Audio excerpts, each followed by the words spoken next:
No, COVID-19 is not airborne. COVID-19 transmits via droplets, and what we mean are these small little particles of moisture, liquid. These particles, when they come out of your mouth, they drop.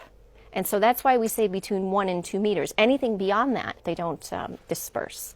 So no, it's not airborne. It's through close contact and through respiratory droplets. But the one thing I should say is that in healthcare facilities, we do tell healthcare workers that when they are treating patients, very sick patients, where they have to intubate them, and sometimes you have particles that could be dispersed much further than just that 1 to 2 meters.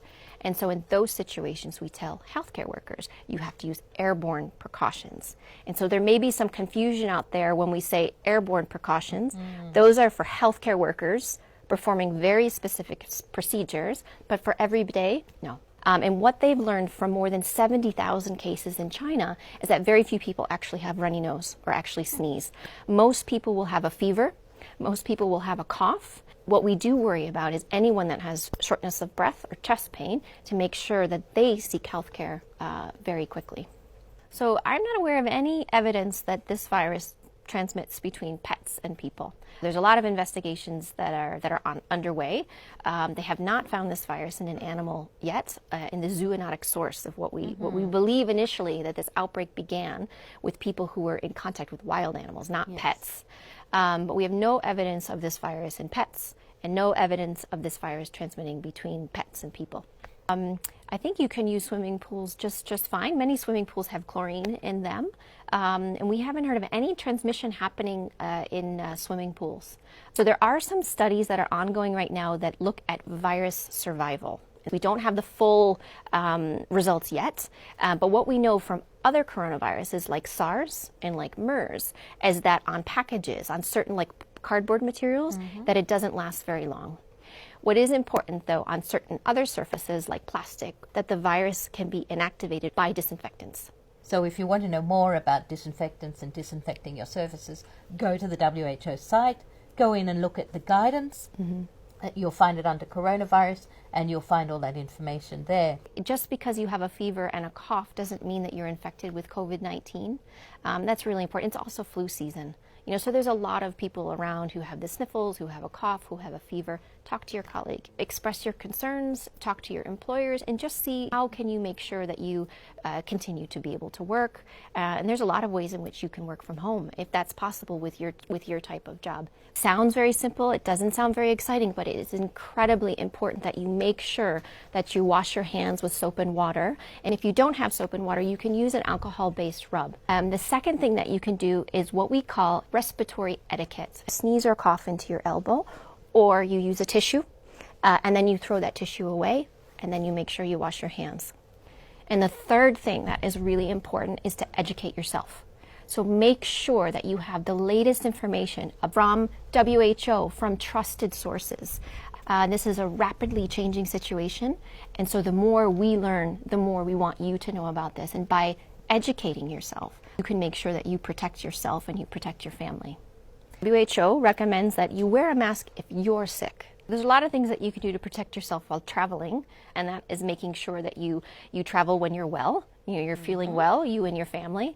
Making sure, again, you wash your hands a lot, you practice respiratory hygiene, making sure that when you eat food, you're eating cooked food. And so just wearing a mask in general, no, but making sure that if you're having symptoms, respiratory symptoms, that you wear a mask. And what happens if you're, say, coughing into your mask and it gets very wet at the front? You need to replace your mask. You don't touch the front, you take them off from the sides, discard them, wash your hands, and put another mask on.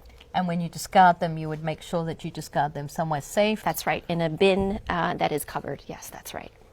I wouldn't even say asymptomatic, but pre-symptomatic, meaning it's a few days before they develop symptoms themselves.